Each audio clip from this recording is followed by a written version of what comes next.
Chers amis, bonjour et bienvenue dans ce culte, ce premier culte du matin. Je vous invite à prier pour commencer. Seigneur notre Dieu, nous te bénissons de pouvoir être rassemblés en ton nom. Te bénissons parce que c'est toi qui nous donnes la vie, c'est toi qui nous précèdes, c'est toi qui nous entoures par ta présence. C'est toi qui mets ta main sur nous et nous te bénissons pour cela.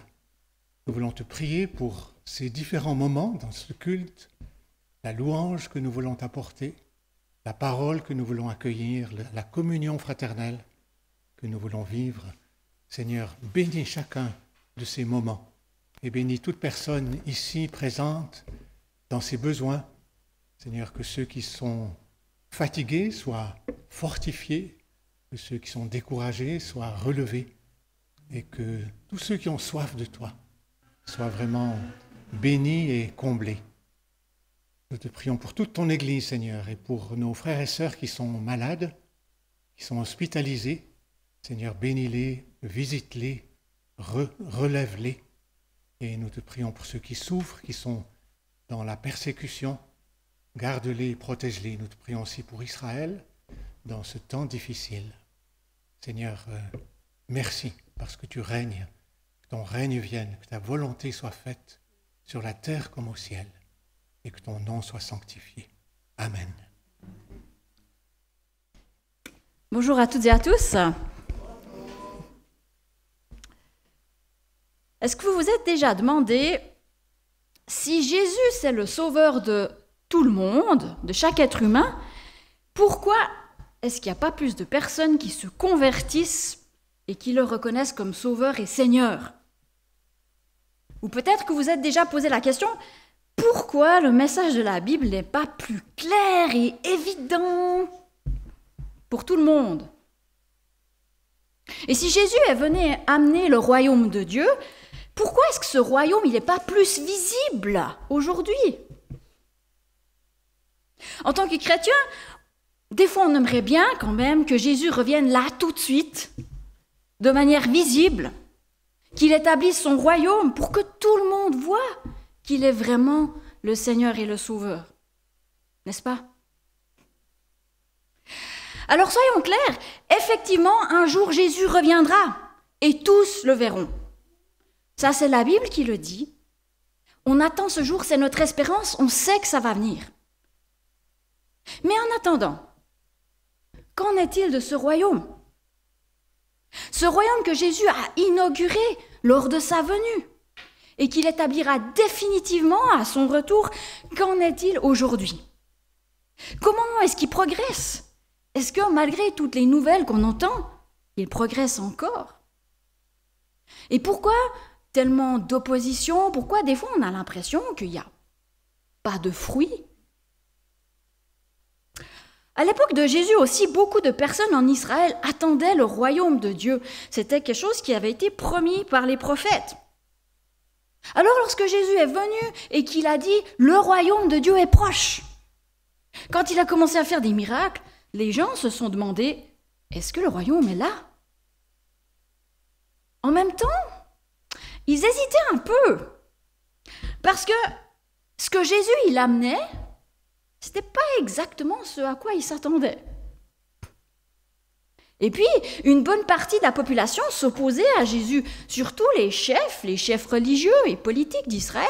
Donc, est-ce que ce Jésus, c'est vraiment lui qui amène le royaume? Alors Jésus leur a donné un enseignement pour qu'ils puissent mieux comprendre cette situation bizarre. Comment est-ce que le royaume de Dieu peut être inauguré et pourtant aussi peu visible? Et je vous propose de lire ce que Jésus leur a enseigné. C'est un texte bien connu, mais j'aimerais le prendre peut-être sous un angle un tout petit peu différent. Il s'agit de Marc 4, à partir du verset 1, et je vais lire jusqu'au verset 20. Marc 4, 1 à 20. Jésus se mit de nouveau à enseigner au bord du lac. La foule se rassembla autour de lui, si nombreuse qu'il monta dans une barque où il s'assit sur le lac. Toute la foule était à terre sur le rivage. il leur enseignait beaucoup de choses en paraboles. Il leur disait dans son enseignement, « Écoutez !» Un semeur sortit pour semer. Comme il semait, une partie de la semence tomba le long du chemin. Les oiseaux vinrent et la mangèrent. Une autre partie tomba dans un sol pierreux, où elle n'avait pas beaucoup de terre. Elle leva aussitôt parce qu'elle ne trouva pas un terrain profond. Mais quand le soleil parut, elle fut brûlée et sécha, faute de racines. Une autre partie tomba parmi les ronces. Les ronces poussèrent et l'étouffèrent, et elle ne donna pas de fruits. Une autre partie tomba dans la bonne terre. Elle donna du fruit qui montait et se développait, avec un rapport de 30, 60 ou 100 pour 1. Puis il dit, « Que celui qui a des oreilles pour entendre, entende. » Lorsqu'il fut seul avec eux, ceux qui l'entouraient avec les 12 l'interrogèrent sur cette parabole. Il leur dit, « C'est à vous qu'il a été donné de connaître le mystère du royaume de Dieu. Mais pour ceux qui sont à l'extérieur, tout est présenté en parabole, afin qu'en regardant, ils regardent et ne voient pas, et qu'en entendant, ils entendent et ne comprennent pas, de peur qu'ils ne se convertissent et que leurs péchés ne soient pardonnés. » Il leur dit encore, « Vous ne comprenez pas cette parabole. Comment donc comprendrez-vous toutes les autres? Le semeur sème la parole. Certains sont le long du chemin où la parole est semée. Dès qu'ils l'ont entendue, Satan vient et enlève la parole qui a été semée en eux. De même, d'autres reçoivent la semence dans un sol pierreux. Quand ils entendent la parole, ils l'acceptent aussitôt avec joie. Mais ils n'ont pas de racines en eux-mêmes. Ils sont les hommes d'un moment. Et dès que surviennent des difficultés ou la persécution, à cause de la parole, ils trébuchent. D'autres encore reçoivent la semence parmi les ronces. Ils entendent la parole. Mais les préoccupations de ce monde, l'attrait trompeur des richesses et les passions en tout genre pénètrent en eux, étouffent la parole et la rendent infructueuse.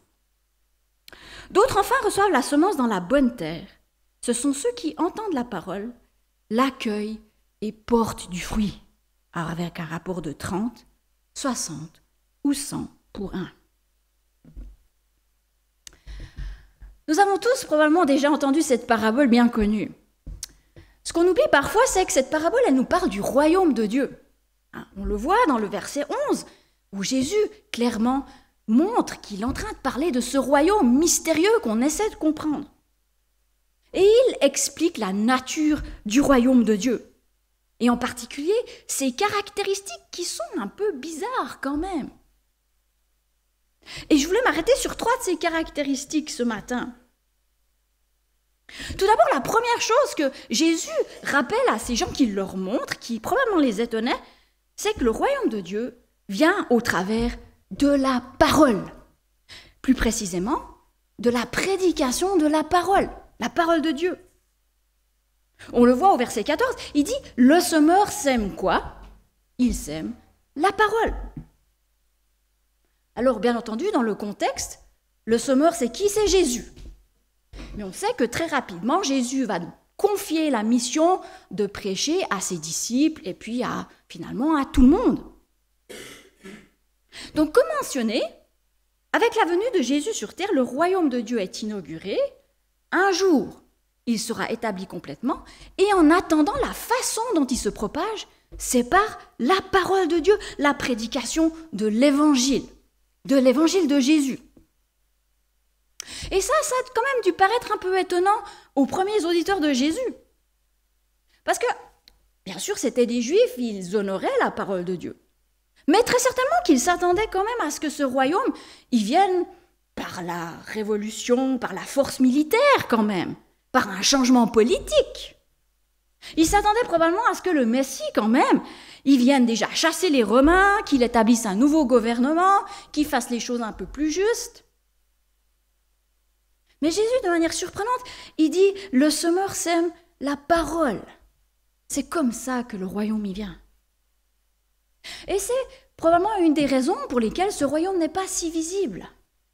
pas autant qu'on aimerait. Car ce royaume, il s'établit en pénétrant dans les cœurs, dans nos vies, par la parole. Et c'est déjà un rappel, je crois, très important, surtout dans notre monde.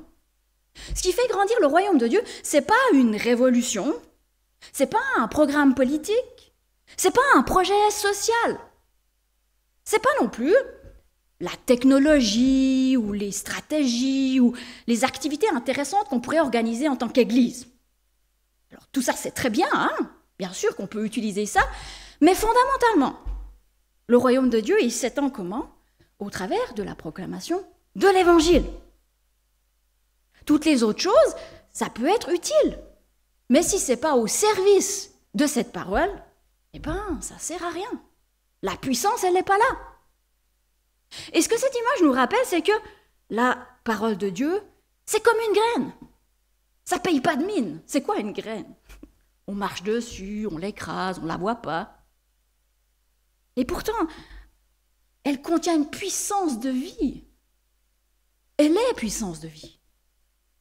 1 Pierre 1, 23, « Car vous êtes nés à une vie nouvelle, non d'un homme mortel, mais d'une semence immortelle, la parole vivante et éternelle de Dieu. » D'une semence immortelle. On est tous nés ici de la semence immortelle de la parole de Dieu. Et puis, il y a ce verset qu'on connaît bien. En effet, la parole de Dieu est vivante et efficace, plus tranchante que toute épée à 2 tranchants, pénétrante jusqu'à séparer âme et esprit, jointure et moelle. Elle juge les sentiments et les pensées du cœur. Le royaume de Dieu vient, il s'étend au travers de la proclamation de la parole de l'Évangile. Et ça nous rappelle l'importance de semer cette parole autour de nous, mais aussi dans nos propres cœurs, à nous. Et je crois que c'est bien de le rappeler, parce que des fois, on est un peu découragé. Parce que des fois, on ne voit pas le résultat. Parce que des fois, on a l'impression que ça ne sert à rien. Peut-être en tant que chrétien, on lit la Bible depuis des années, on a entendu des milliers de prédications, puis on se dit, ça va, j'ai eu ma dose. Ou peut-être on a l'impression que cette parole, elle est plus... C'est parce que les gens autour de nous ont besoin, ça ne va pas leur parler. On se dit qu'elle n'est pas assez moderne pour les gens modernes. Ou on se dit qu'une prédication, ouais, c'est pas tellement le bon style pour parler à la génération TikTok. Ils vont décrocher. Alors on essaie des autres stratégies. On organise des activités attrayantes, on promet toutes sortes de choses aux gens, on dit ouais mais ajouter la foi à ta vie c'est quand même bien. On donne toutes sortes de témoignages. Alors c'est bien hein, d'organiser des activités, de témoigner, c'est génial. Mais ce qui sauve les gens, c'est l'Évangile. C'est la parole de Dieu. C'est le message concernant Jésus. On ne doit pas le négliger. Ayons foi dans ce message. C'est comme la graine. Ça ne paye pas de mine. On ne voit pas toujours le résultat tout de suite. Mais c'est puissant. Je ne suis pas en train de dire qu'on doit marteler des versets bibliques autour de nous comme ça, sans sagesse. Hein. On a besoin de sagesse, de savoir comment faire. Et parfois, c'est mieux de témoigner par son comportement. Absolument. Mais c'est elle, c'est la parole qui amène le royaume dans le cœur.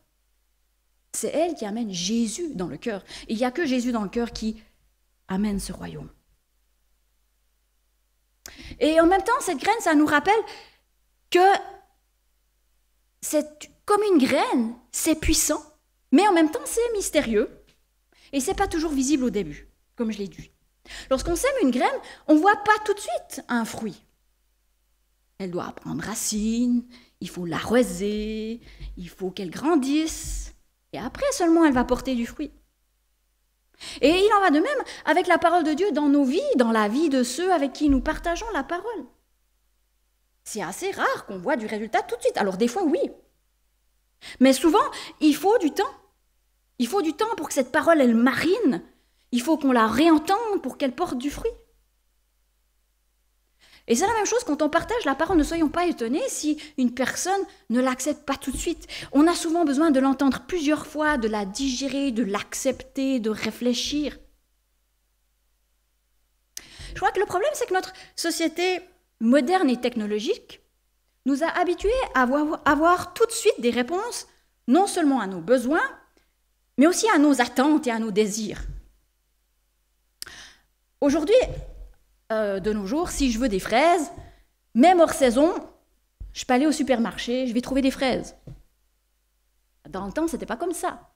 Dans le temps, hors saison, on ne trouvait pas de fraises. Ce n'était pas dramatique d'ailleurs.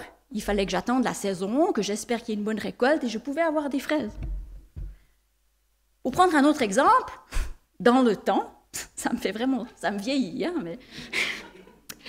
mais voilà, dans le temps, je me souviens, quand on voulait voir un film spécifique, on devait attendre qu'il passe à la télé. Et puis on pouvait le voir qu'à ce moment-là. Et puis s'il passait pas à la télé, on ne pouvait pas voir le film.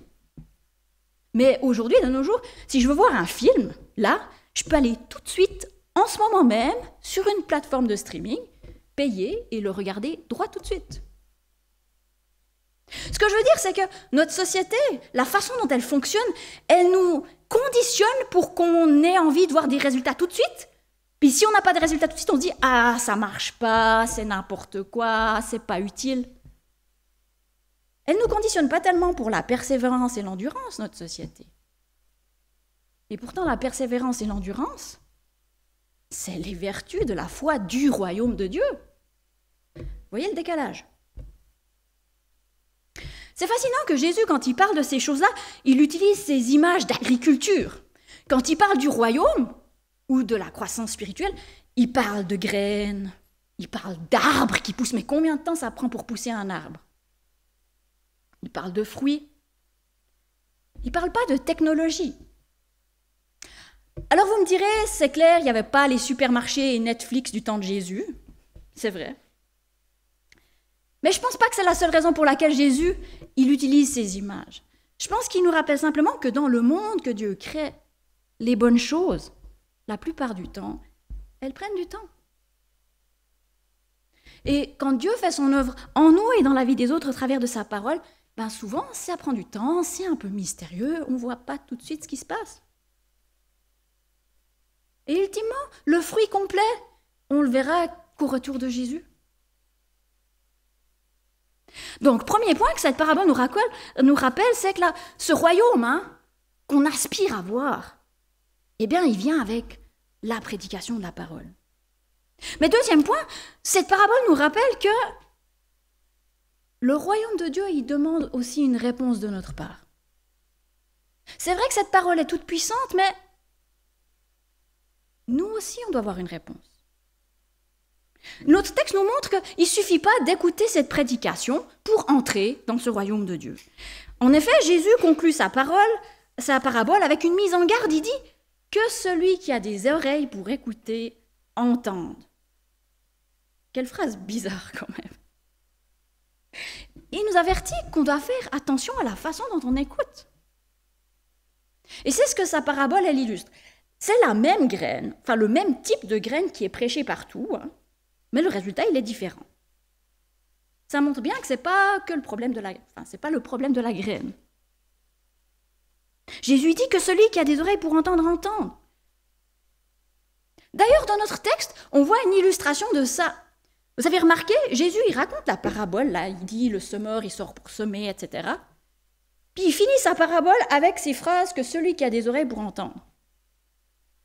Puis après, qu'on apprend quoi? On apprend qu'il y a un groupe de personnes qui étaient voir Jésus, puis qui lui a dit « Mais ça veut dire quoi ta parabole ?» Est-ce que vous auriez deviné le sens de cette parabole sans que Jésus l'explique? Je pense pas, Un semeur sort pour semer. J'ai regardé, il n'y a pas tellement de texte d'Ancien Testament qui peut suggérer une explication. Moi, ce qui m'étonne, c'est qu'il n'y ait que ce petit groupe de personnes qui soient allées poser des questions à Jésus.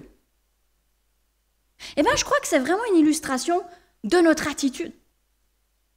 C'est qu'on doit écouter, mais on doit aussi demander à Jésus de nous expliquer, nous aider à mettre en pratique cette parole. La prédication du royaume demande une réponse de notre part. Et nous ne sommes pas à l'abri, même si on a été chrétien depuis très longtemps, de devenir finalement comme ces 3 autres terrains infructueux. La meilleure façon justement d'avoir cette bonne réponse, c'est de nous approcher de Jésus. C'est de lui demander de nous aider à comprendre. C'est de lui demander de nous aider à méditer cette parole, à l'appliquer dans notre vie. Sinon, elle ne portera pas de fruits. Donc, deuxième point, la parole de Dieu, la prédication, le royaume demande une réponse de notre part. Et ça nous amène au troisième point, qui est vraiment cette fois l'explication de Jésus. Et qu'est-ce que ça nous montre sur le royaume? Ça nous montre que le royaume de Dieu, il fait face à de l'opposition. Une vraie opposition. Mais pas toujours comme on croit. La raison pour laquelle on doit faire attention à la façon dont on écoute, c'est parce que le royaume de Dieu fait face à un ennemi. Et c'est ce qui nous est rappelé dans l'explication de la parabole. Il explique ce qui se passe avec les 3 premiers terrains. Et à chaque fois, le problème de ces terrains, à chaque fois, c'est qu'ils ne portent pas de fruits. La première fois, la graine ne prend même pas racine. Elle est tout de suite enlevée. La deuxième fois, elle prend racine, elle grandit un peu, et puis elle se dessèche. Et la troisième fois, elle grandit, mais le problème, c'est qu'il y a d'autres choses qui grandissent avec, et que même si elle a grandi, elle n'arrive pas à porter du fruit, parce qu'elle est étouffée. Mais dans les 3 cas, il n'y a pas de fruit. Ça nous rappelle que le royaume de Dieu fait face à de l'opposition. Au verset 14 et 15, on lit « Le semeur sème la parole. Certains sont le long du chemin où la parole est semée. Dès qu'ils l'ont entendue, Satan vient et enlève la parole qui a été semée en eux. » Ce verset évoque Satan, l'ennemi du Seigneur, qui s'oppose à ses plans. Il nous rappelle que Satan est bien réel et qu'il va tout faire pour que cette parole ne prenne pas racine en nous, qu'elle ne porte pas de fruits. Donc l'enjeu, quand Jésus dit « Écoutez, faites attention comment vous écoutez », l'enjeu c'est quoi? L'enjeu, c'est un enjeu spirituel, c'est un combat spirituel. Satan va tout faire pour arracher cette parole de nos cœurs. Et puis il continue, il décrit les 2 terrains. Il y a d'abord le terrain pierreux, qui décrit les personnes qui entendent, reçoivent la parole avec joie, mais la parole, ils n'ont pas de racine en eux-mêmes. Ils sont les hommes d'un moment et dès que surviennent les difficultés ou la persécution à cause de la parole, ils trébuchent. Cette situation, c'est la situation où il y a des difficultés, alors peut-être des difficultés de la vie, mais plus particulièrement des persécutions ou toute forme, on pourrait dire, de pression sociale qu'on pourrait subir à cause de notre foi, qui nous ferait abandonner notre foi et notre attachement à la parole et à Jésus. Vous savez, l'enseignement de la parole de Dieu, l'enseignement du royaume, ce n'est pas un enseignement qui est très compatible avec les valeurs du monde, avec les valeurs du royaume des hommes. C'est pas pour rien que c'est le royaume de Dieu. C'est différent. Comment est-ce qu'on va réagir lorsque ça commence à porter des fruits qui sont en tension avec le reste du monde? Ça nous rappelle l'importance de laisser cette parole prendre racine. On ne peut pas se contenter juste de goûter à cette parole superficiellement. Il faut qu'on ait des racines qui nous aident à tenir bon quand il y a les temps plus difficiles, pour tenir bon dans la diversité. Et puis il y a le 3e terrain, celui des ronces. Dans ce cas, la plante pousse, d'accord? Elle pousse, mais elle ne peut pas porter du fruit parce qu'elle pousse en même temps qu'autre chose. Parce qu'il y a les ronces qui poussent en même temps. Et Jésus, il explique, ils entendent la parole, mais les préoccupations de ce monde, l'attrait trompeur des richesses et les passions en tout genre pénètrent en eux, étouffent la parole et la rendent infructueuse. C'est quoi le problème de ce 3e terrain? Le problème de ce 3e terrain, c'est la concurrence. La graine germe, mais d'autres choses germent en même temps et prennent tellement de place qu'elle n'arrive pas à produire du fruit. Et quelles sont ces choses qui étouffent la graine? C'est dit les préoccupations de ce monde, on pourrait aussi traduire par les anxiétés, les soucis liés à ce monde. Ensuite, deuxième chose, l'attrait trompeur des richesses. c'est pas juste les richesses, c'est plutôt notre attitude par rapport à l'argent. Et puis il conclut, le dernier point, c'est tous les autres désirs finalement. Toutes ces choses qu'on désire qui pourraient étouffer, empêcher cette parole de porter des fruits. Bref, les soucis, nos désirs en tout genre peuvent empêcher cette parole de porter du fruit. Et dans le monde dans lequel nous vivons en Occident, où on est d'une part bombardé d'informations passablement anxiogènes, où il y a de la publicité qui sans arrêt nous rappelle ce qu'on devrait désirer pour être plus épanoui, où on est quand même assez submergé par toutes sortes de distractions, de loisirs, de divertissements, je pense que la description de ce troisième terrain est assez réaliste. C'est un vrai danger, en tout cas pour moi. Il y a un combat spirituel attaché à la venue du royaume de Dieu dans nos cœurs, comme dans le monde. Et l'ennemi va tout faire pour étouffer cette parole, pour qu'elle ne produise pas de fruits. Et il va utiliser non seulement les difficultés de nos vies, la pression sociale, les persécutions, mais il va aussi utiliser nos anxiétés, nos soucis, nos désirs, nos distractions, pour étouffer ces choses en nous. Et tout ça, ça explique en partie, pas complètement, mais en partie pourquoi la prédication n'a pas toujours le résultat qu'on pourrait anticiper. C'est en tout cas l'explication que Jésus y donne. Quand les gens se posent la question, oui, mais t'amènes le royaume, mais pourquoi est-ce que tout le monde ne t'accepte pas? Le problème, c'est pas que la prédication n'est pas efficace, mais c'est qu'on a, d'une part, une responsabilité sur la façon dont on écoute, et puis d'autre part, on a un ennemi bien réel qui veut arracher, détruire par tous les moyens ce que Dieu est en train de semer et faire grandir. Donc en conclusion, par sa venue, par ce qu'il a fait Jésus, par sa mort et sa résurrection surtout, il a inauguré ce royaume, il est inauguré. Et un jour, on sait qu'il sera parfaitement visible, parfaitement établi. C'est notre espérance. Et c'est pour ça que Jésus, il nous enseigne à prier « Que ton royaume vienne ». C'est notre espérance. Une prière qu'on est censé faire tous les jours. Mais en attendant, ne nous lassons pas de prêcher, de semer la parole. Pas nécessairement prêcher, mais semer. Autour de nous, mais aussi dans nos cœurs. Et puis souvenons-nous de l'exhortation de Jésus, de sa mise en garde. Écoutez, il dit. Il commence par dire ça, écoutez. Puis après il dit que celui qui a des oreilles fasse attention comme il écoute. C'est vraiment l'accent du passage. Attention. Parce qu'il y a beaucoup de concurrence avec la parole de Dieu en ce moment.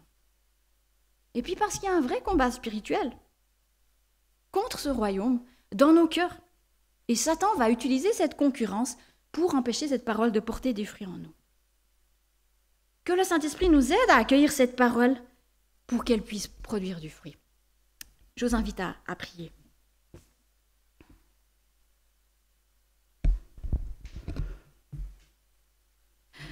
Oui, Seigneur Jésus, merci d'être venu nous amener ce royaume, le manifester, l'acquérir, Seigneur, par ta mort et ta résurrection pour nous tous, pour que nous puissions y entrer.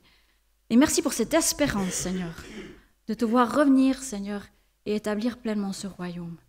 Et Seigneur, en attendant, notre prière, c'est vraiment que ton royaume puisse s'étendre, qu'il puisse venir déjà dans nos vies personnelles autour de nous. Et nous te prions, Seigneur, de renouveler, Seigneur, notre soif de ta parole, de renouveler aussi notre courage, notre audace, de partager cette parole autour de nous, de la semer.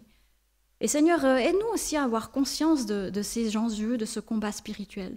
Donne-nous d'avoir des cœurs qui écoutent, des oreilles qui entendent, des cœurs qui se laissent transformer par toi.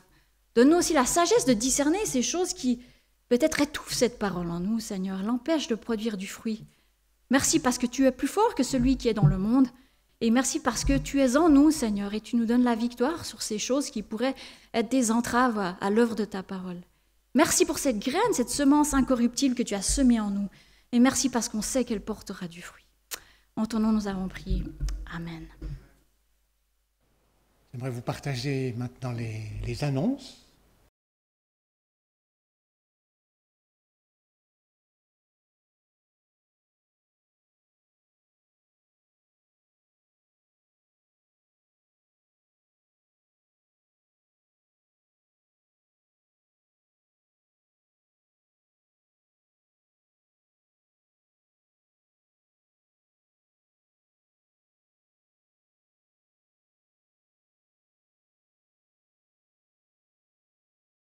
Et puis, il y a une dernière annonce, c'est que à partir du mois de juillet, c'est-à-dire dès le dimanche 6 juillet, il n'y aura qu'un seul culte. Et c'est le culte qui commencera à 9h45.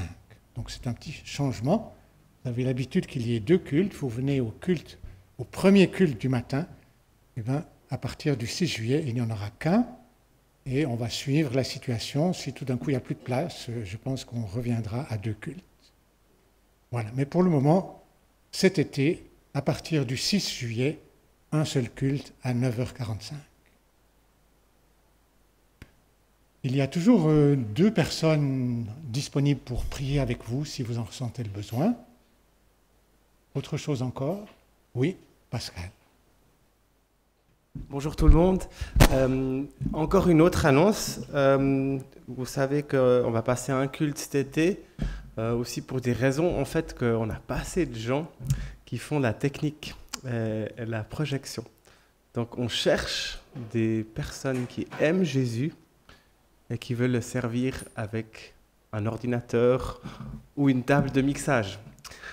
Si c'est quelque chose qui vous semble possible ou qui vous semble dans vos cordes, venez me voir. On va organiser aussi un cours à la rentrée, surtout pour la sono. Alors voilà, regardez autour de vous aussi au deuxième culte, si vous trouvez quelqu'un qui pourrait être intéressé à cette tâche. Deuxième annonce, le 29 juin, il y aura le dernier culte du mois où ce sera le culte passage où en fait on finit la fin de l'année de l'école du dimanche, si j'ose dire comme ça. Et à cette occasion, il y aura aussi un seul culte aussi. Donc en fait, finalement, ça commencera une semaine plus tôt que juillet. Mais comme c'est un culte spécial, on l'a annoncé un peu différemment. Mais comme ça, vous avez déjà entendu une fois. Voilà. Bon dimanche à tout le monde. Merci. Je vous invite à la prière.